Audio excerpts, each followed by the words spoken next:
Quinta-feira, 21 de outubro de 2021, 21 de 21. Obrigado por você estar aí presente, como sempre, comentando, acreditando na independência e na inteligência. E hoje vamos continuar o vídeo de ontem.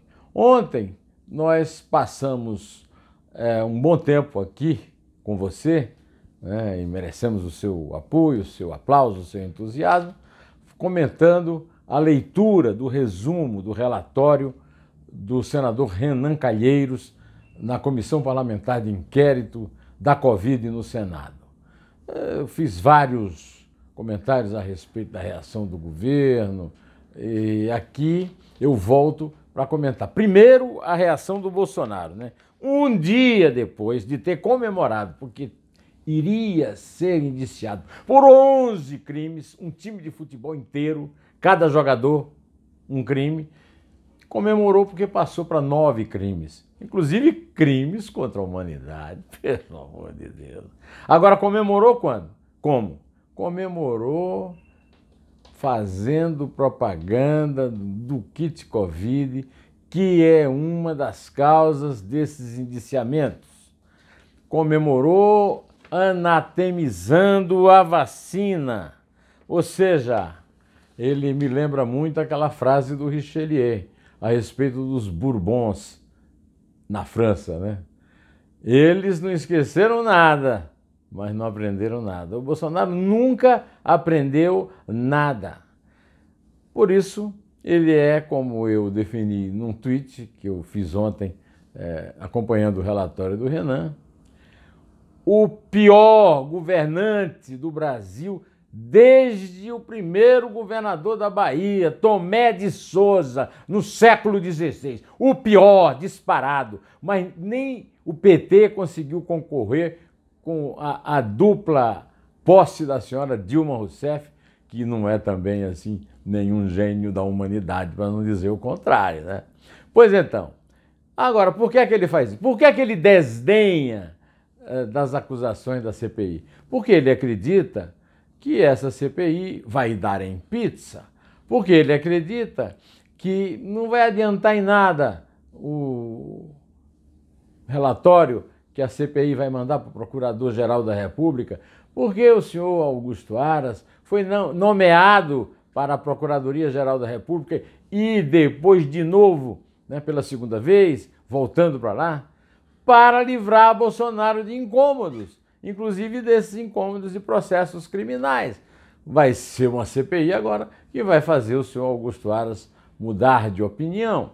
Também ele conta com o apoio do senhor Arthur Lira, presidente da Câmara dos Deputados, que já engavetou mais de 100 processos de impeachment, inclusive um processo gigantesco, assinado por juristas de todo o país. Olha, realmente o senhor Arthur Lira é um desclassificado, viu? Pois é, ele conta com isso, mas isso não quer dizer que a CPI vai dar em pizza. A CPI já não deu em pizza.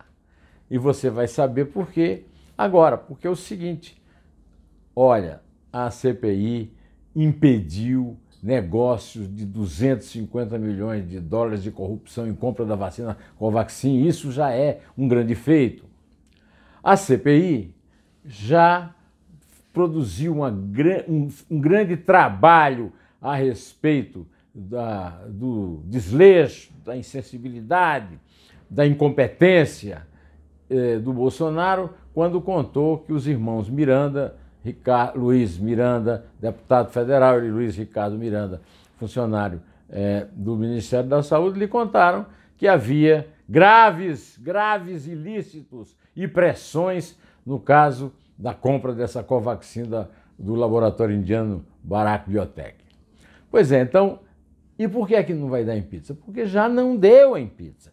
Porque as 1000 e tantas páginas, né, os terabytes com documentos, já revelaram ao Brasil uma notícia que o Bolsonaro e os seus asseclas continuam tentando apagar até hoje.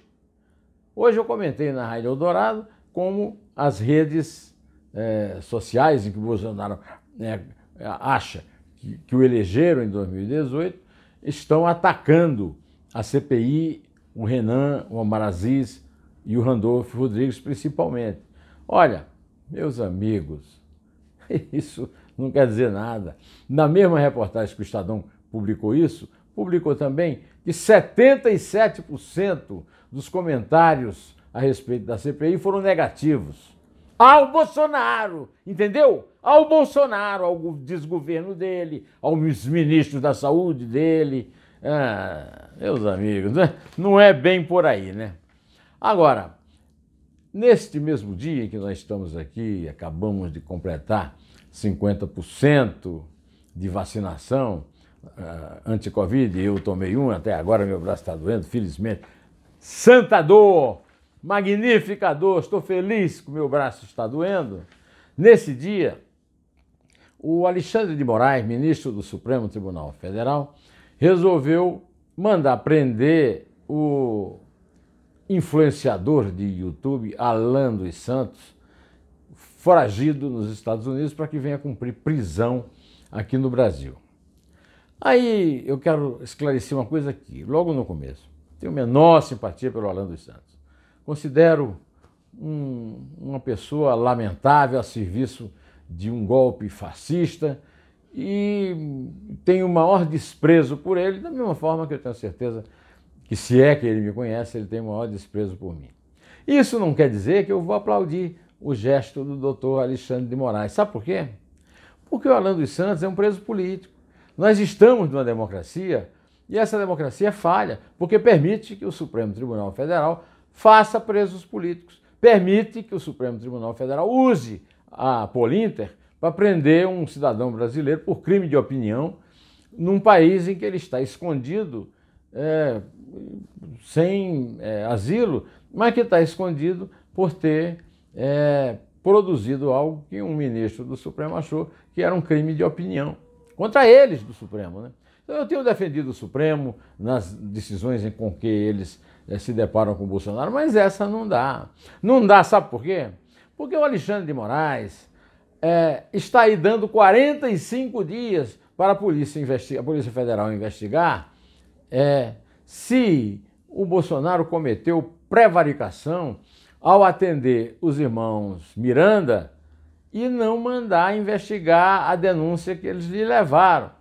E depois, mais ainda, mentir, dizendo que consultou o ministro da época, o Pazuello, e ele disse que foi feita uma investigação em um dia. No dia seguinte ele estava sendo demitido. E demitido junto com ele o coronel Elcio Franco, que era o secretário-geral dele. Isso é uma palhaçada.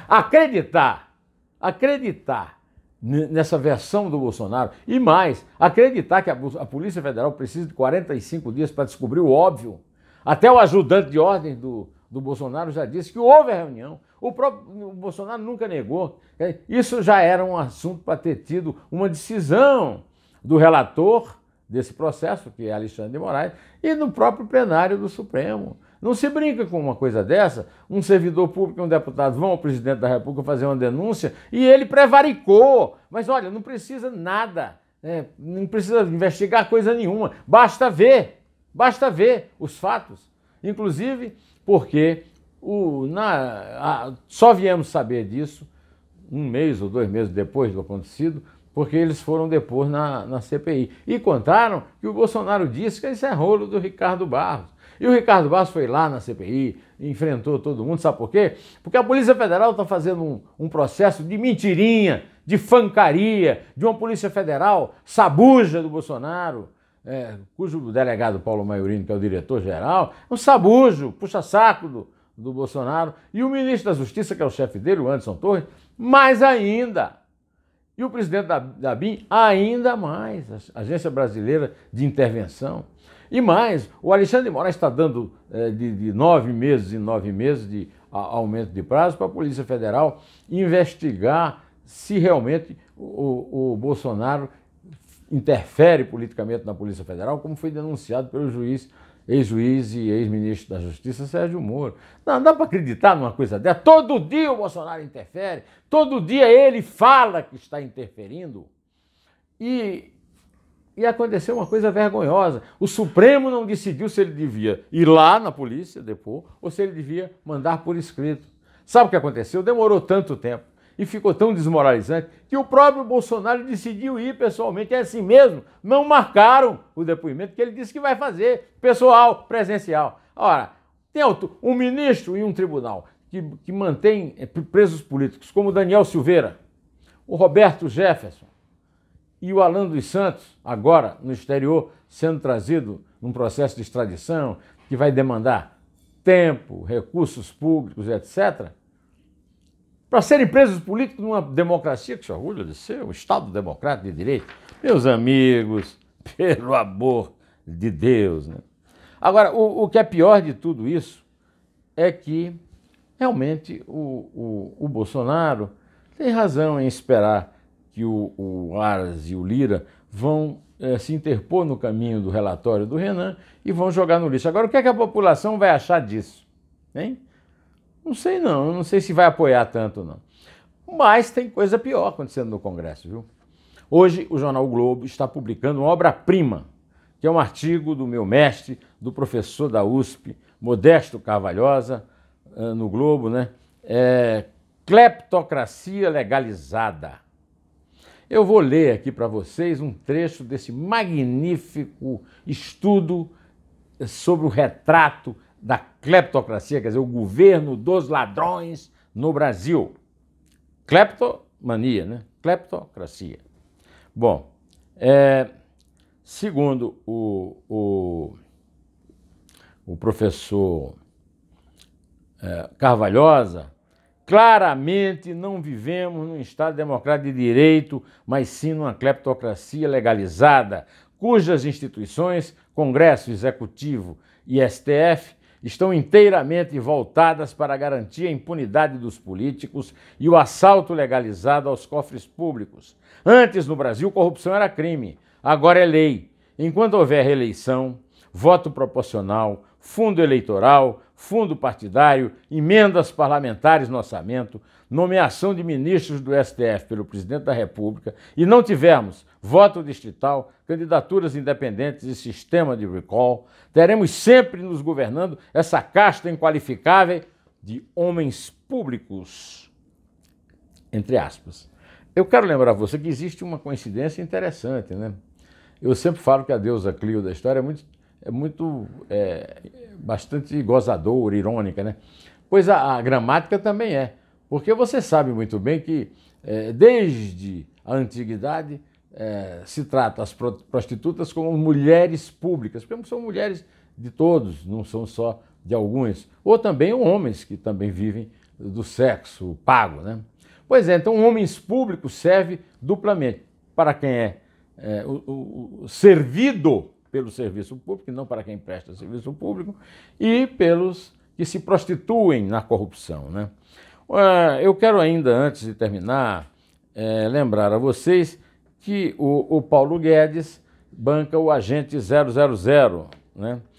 Ao fazer aquela frase em que ele pediu licença para gastar e furar o teto de gastos. Eu me lembrei do agente 007, James Bond, né? Que tinha licença para matar da rainha da Inglaterra, né? Mas o Paulo Guedes, essa licença que ele pediu para furar o teto e para matar também, porque corrupção mata, inflação mata de fome o pobre que passa a não poder mais comprar alimentos. Então, sabe o que aconteceu? Sabe o que aconteceu, meus amigos, depois que nós ficamos sabendo do Paulo Guedes dizer essa besteira? A Bolsa caiu 4% nesta quinta-feira, até a hora que eu fiquei sabendo. Pode estar até caindo mais, né? E o dólar chegou a R$ 5,68.